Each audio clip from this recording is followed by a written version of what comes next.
Good afternoon, everyone. Hope you're enjoying a beautiful Saturday, wherever you are across the country, really. I know Queensland Garden Expo has people coming in from all various states to come and visit over the course of the 3 days. So this year, virtual chats taking place. Today we've had Costa, we had Jerry, both Gardening Australia guys, doing a bit of Q&A. So that was great earlier today. And this afternoon, I thought, why not chat potting mixes? Because I'm sure you've often wondered what's in a potting mix, why are some better than others, perhaps, or why is one used for one particular type of plant, why is one used for the other one? So I've got two. So what we're going to do is have a look at some of the various ingredients and see, tell you a little bit about why they're in there, what they do, hopefully help you when you get out and about in the garden centres, what to look for, essentially, in a garden mix, potting mix, sorry. So if you've got any questions, throw them up in the chat bar too, so I can come back to them a bit later if we have time. And also, I'll have a look for those watching on restream later on. If you're not watching it live here on the Saturday, I can come back to that as well. So I'm going to flick over now just to a different camera, which is going to show you a potting mix. Okay, so hopefully that's coming in nice and loud to you there as well. This is a store-bought bag of mix. First thing I'll tick off is essentially the plant ticks that you do get, the ticks that come with different certification for potting mixes. So you might be aware of the different premium standards. This one's premium. You can see with the red ticks, so that's Australian standards through there. There's also a black tick option as well. And what that means is the mixes are essentially blended to different specifications, which mean that when you're putting together a potting mix, there's a few core things that need to happen. So you need to make sure that it's obviously not going to be damaging to a plant. You can't have a phytotoxic ingredient in there, something that's going to actually hurt plant roots.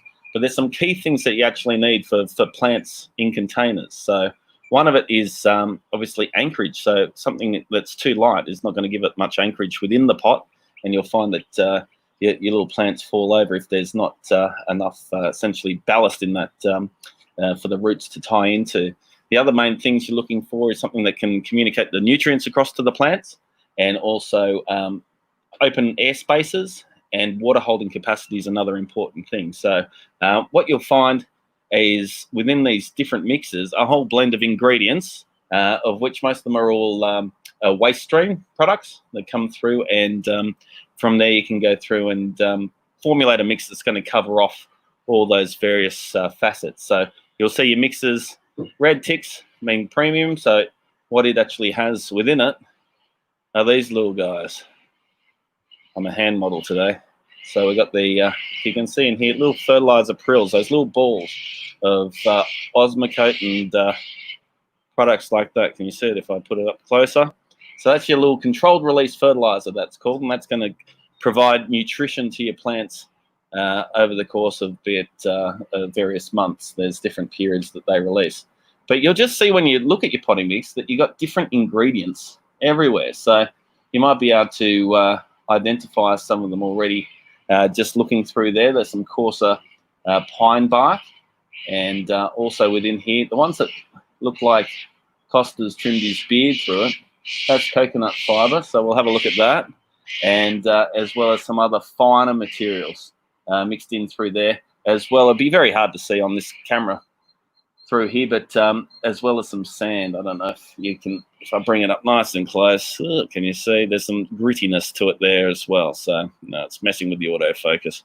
So what I thought I'd do is just show you some of the different ingredients that you can use in a potting mix, and because I know a lot of people, containerized gardening, growing in different pots and containers is very popular at the moment. Especially with, people renting houses and the like, you can go through and formulate a mix that's going to be quite long-lived.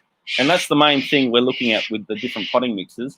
If we're potting up something that's only a short-term, perhaps we're growing annuals or we're growing seasonal vegetables and things like that, we can look at it slightly differently than if we were trying to grow a citrus in a pot for many years, okay? There's certain more stable items that we'd be looking for, and also going for materials that, yeah, essentially are not going to break down, not going to slump, not going to go to the bottom of the pot and block our drainage. So let's start the wonderful tour of potting mix ingredients here today.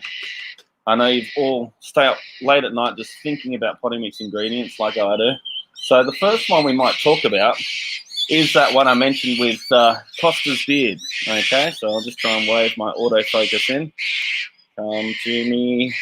There we go.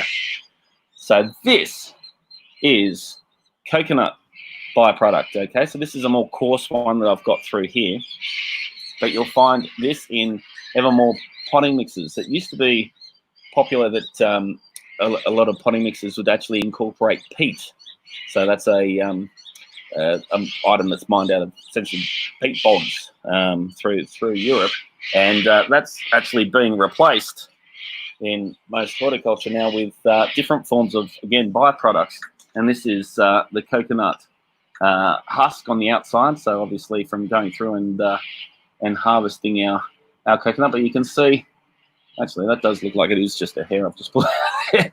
But it is a very chunky material, and what it does is it holds its structure really well. So it'll actually hold air within the mix, and it also holds moisture as well. So a great ingredient if you're looking to go through and bulk up a mix, add some air through there. It's nice and light, but it'll also retain the moisture as well. So very useful. You'll see it in more and more mixes. Often they're called, I know there's a few different brands of ones that incorporate the coconut fiber, but that's the coarser side of it.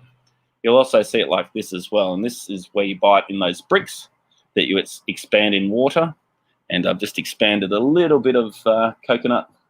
They call it sometimes coconut peat in pots, in little briquettes that you just put in the bucket of water, and they'll expand. But that's there largely for holding moisture. Okay, and when you make it up, you'll actually see quite quickly that it can hold quite a bit of moisture when you expand those blocks in a bucket of water. So that's one of our ingredients, and what that's doing is helping add to our water holding, and whilst our other peat, our coarser form of that, is giving us a little bit more, well, helping hold some air in there as well as holding moisture as well. So that's coconut fiber. You'll see that in more mixes, and it was actually in that one that we were looking at earlier. So those the bits in here. There were the bits that looked like Costa's beard had trim. Okay, the more hairy little bits. Let's have a look. What else we got? Okay, another thing that we'll see in lots of them, and we've got two different grades of this. So I'll start off with this one. This is, it doesn't look like much on the plate through there, but this is actually composted pine bark fines. Okay, so pine bark forms a lot of potting mix bulk ingredient. There we go, that's a bit better. You can see through there. So this is actually, again, a waste stream from forestry. But it comes through and it's composted through from a state that's more like this. So this is a coarser form of pine bark. You'd normally find in potting mix to go through a composting process, which actually makes it go more this black color as well, and going through and as it matures into a mix, because it's going through and goes from quite a toxic ingredient, but once it's gone through the composting process, it's the bulk of a lot of premium mixes that you'll find out and about as well. So composted pine bark fines, and also the coarser grades of that, which normally look a bit darker than that, but it's all pine bark through there. Now, one place where you might see more of this type of material is when you're looking at epiphytes. And so when you're looking at things like orchids and the like, they are commonly grown in composted pine bark with a coarser grade, very much like this sort of size, and up some actual chunkier pine barks as well. So what's great about that, lots of drainage going through, and you'll be able to go through and yeah, so a lot of orchids, other epiphytes, so things that naturally grow up in trees and on rocks. The pine bark, you'll find that as the main ingredient. And that's where different mixes come together, because you have a different ratio of various ingredients that might make up a potting mix suitable for one plant, which might vary species from species to species. So a lot of the mixes like that one I showed you at the beginning, is more of a generic potting mix, potting soil that will grow most plants, okay? Something I should mention, so this one's a premium one with the fertilizer in it as well, but that's, again, because these are made for all plants, largely, it is a very baseline level of nutrition in there. So don't think that because it's got the fertilizer in it, that's all you need. Look to still actively feed your plant as required, as well as keeping that as like a base feed within the mix. Okay, so pine bark fines, you'll find them obviously through your mix, making up quite a bit of bulk within the mix. Now, something else that goes in through there as well, useful, sand. Okay, so sand, you'll find that blended in through potting mixes as well. They can often actually be used for sand, normally associate with drainage, but it's also utilised in potting mixes. It adds a bit of weight as well, which is quite useful for potting mixes, because you obviously want that ballast within your pot, especially if you're growing things that have a smaller, I'm thinking, say, cacti and succulent mixes. You'll find with a lot more sand in it and a lot more gravel and that type of product, and that just gives them a lot more free drainage, but also ballast, because some of those cacti and succulents, they can be quite large in a little pot. If you had it all filled with light materials, you might find that blows over. So sand, an important ingredient, still in mixes, and yeah, you'll pretty much know sands through there. Now, these are more specialty items, and this is actually a blend in here. So this is a blend of perlite and vermiculite, and they have a similar role. So the perlite is the one that looks like the rice bubbles. Okay, the beautiful rice bubbles there. It's really light. You can actually crush it into a fine powder, but it holds wonderful air within the mix. So people doing green roofs, green walls, that type of thing, the great thing about this is it's super light, okay? So, and it's nice and stable, so it hangs around quite well as well, so it doesn't break down like some of those other wood wastes. But perlite's a great ingredient. This is a finer form of perlite. You can find chunkier ones as well. But perlite, used for adding lightening up mixes, helps with drainage as well. So, but nice and light. And the other one through there, vermiculite. You'll often see it on the top of seedling trays and things like that, where people use it just to hold a bit of moisture around sprouting seeds. But vermiculite, again, a nice light product which can hold a bit of moisture to it as well. So they're a couple of ingredients. So if you're ever going through your potting soil, you might see the little balls of controlled release fertilizer. These might be some of the other things that stand out primarily because of their lighter colour. But they're a great addition. People use these in propagation mixes and things as well. So vermiculite and perlite, very useful to go through there. Now, something that's a bit different. This one here, clinker ash. So this is actually another byproduct going through. It's very much like pumice, nice and light. And I was at a soil seminar yesterday morning. We're talking about green walls, green roofs, and the ingredients that actually go into those. So we had one of the soil scientists up there that actually put together some of the green mixes for growing at One Central Park, which is a Sydney skyscraper, would you call it, the high-rise building that's got big green walls, and it's got big containers all over it, all the various different balcony spaces. So if you're ever in Sydney, check it out, or you can Google it up. But the important thing for these big green infrastructure projects is obviously they need to get a potting mix or growing soil up there that is going to be able to sustain the plants long term, because you don't want to be repotting the whole side wall of a high rise. So a lot of materials that were incorporated into that were more of this inorganic material. So more like this is like an aerated stone, nice and light, good anchorage. Adds air into your mix as well. Okay, so a great spaces for air, because plants' roots need air, and it's often the lack of air which can become a problem if you've either overwatering or if you've got a mix that all the structure of it is degraded and it's just become an anaerobic stinking pile at the bottom of the pot. This type of product, and also the perlite and vermiculite and that type of thing, helps stop that from happening. But they were saying that there was quite a bit of this particular item, the clinker ash, going into those large containers all the way up the skyscraper. So it's something you won't see in all mixes. Some specialty nurseries, I know a nursery that does, again, epiphytes. They do a lot of bromeliads, and they use it as part of the ingredients in their mixes. So if you ever find random little pumice-like stones in your potting mix, it's obviously, it probably came through one of those epiphytic nursery type places, but it's not just random rocks they're put in there. It's put in there for a purpose. So some of the wonderful world of clinker ash through there. Now I do see I do have a question up through there, which I'll come back to in a bit, because I see something about sludge. Do you kill worms in potting mix? So we'll come back to that in a sec. I'll throw that up in 1 minute. I've only got a couple more ingredients, and one of those is some of the other compost. So there's some mixes have more of this sort of compost waste stream within it as well. So this stuff is good in that it holds nutrients to it, but the biggest issue with it is it isn't very stable. So the pine bark, when they actually compost it, they make it nice and stable, so it actually holds structure longer, whereas this will continue to degrade.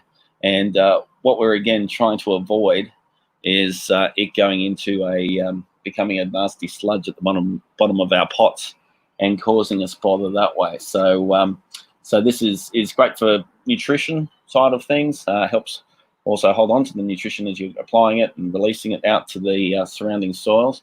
But you'll find more and more. Some of the things to look out for that you don't want to see too much of in potting mixes, in my opinion, too much wood waste stream. So if it looks like someone just chucked a pallet through a mulcher and you can see a whole lot of that in it, I'd be steering away from that. And again, look to these standards as a great way of finding a mix that's going to be doing the right thing. So again, premium and also the regular standard through there, which is the black ticks. And you can have great success with the right mix, because you don't want to buy a beautiful plant and then not invest in a good structure for it. So it's like building a house on poor foundations. Okay, so that's some of the other ingredients. I've got little plates of all sorts of stuff.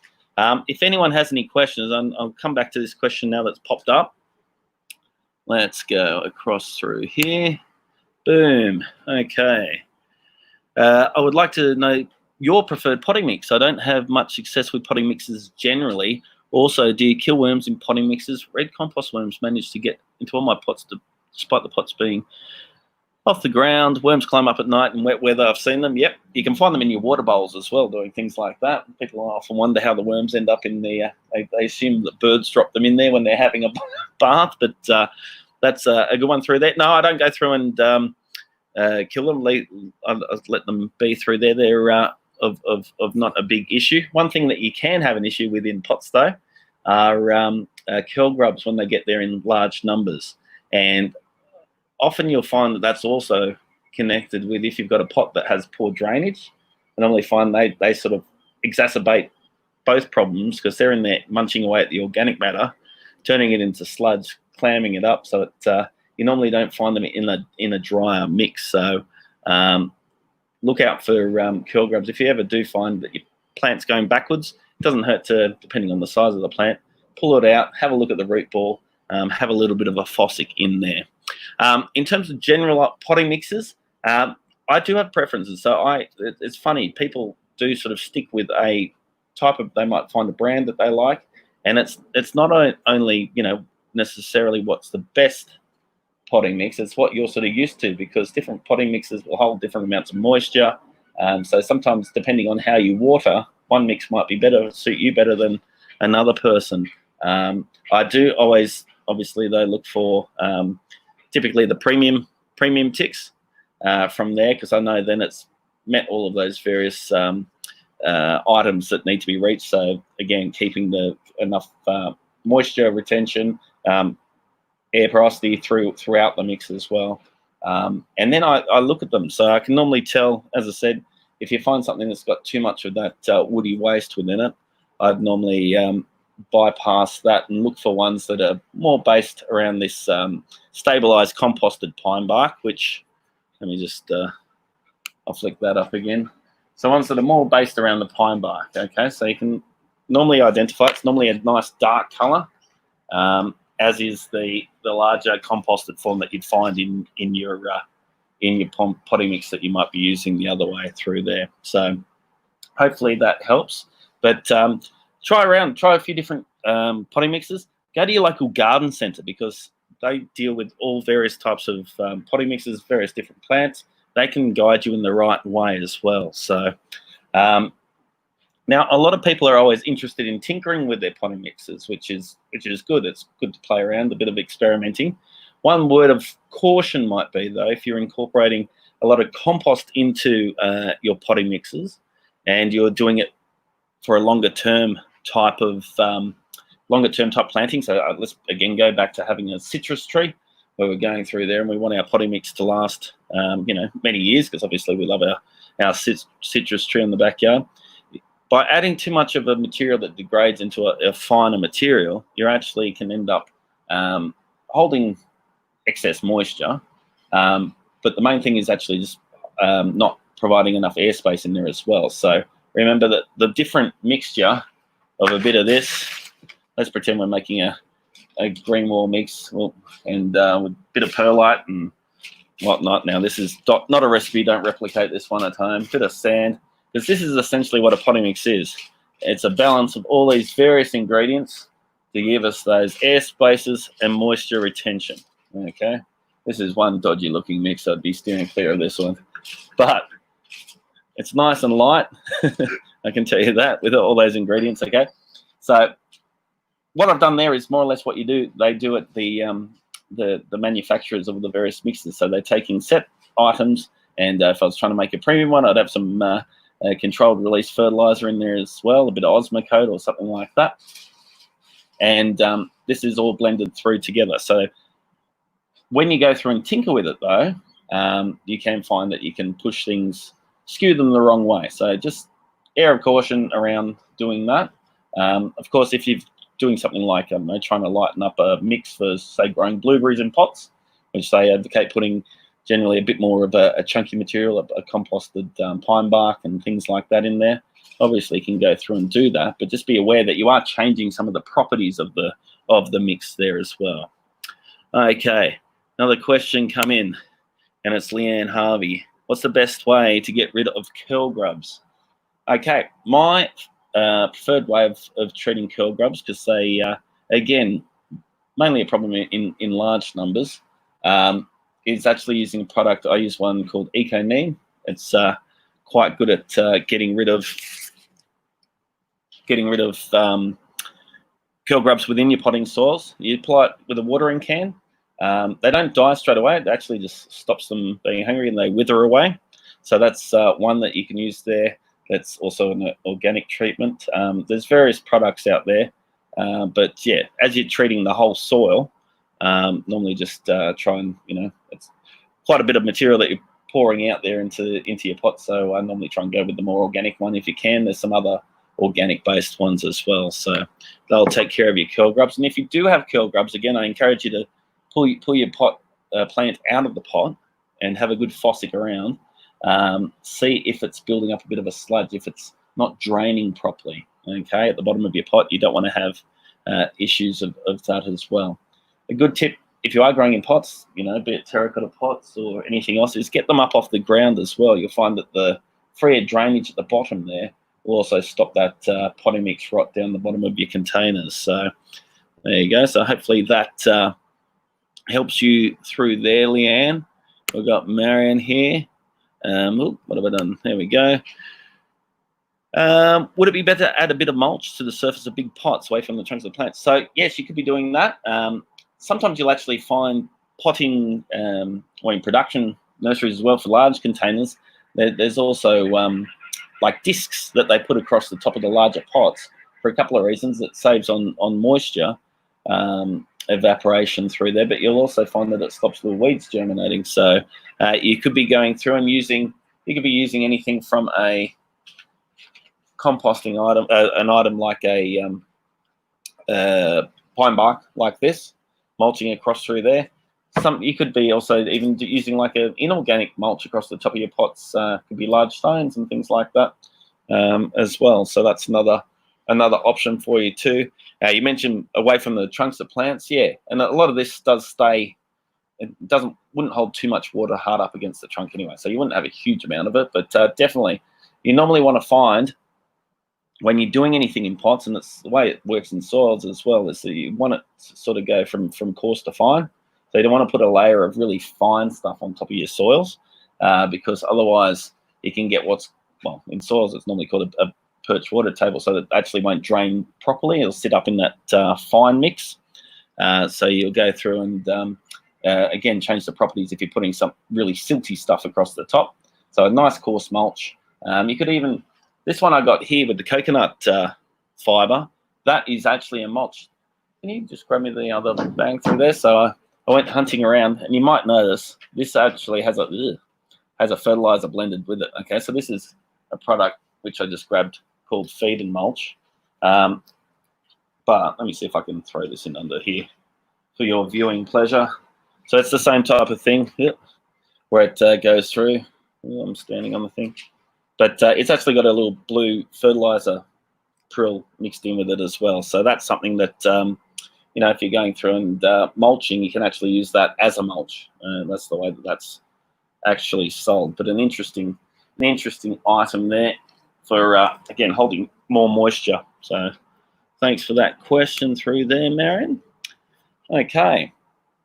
What I might do, if you got any other questions, throw them in whilst we're going. So again, go and chat to your. I'll flick the camera back, so I think I'm out of show and tell for our potting mix demo. There we go.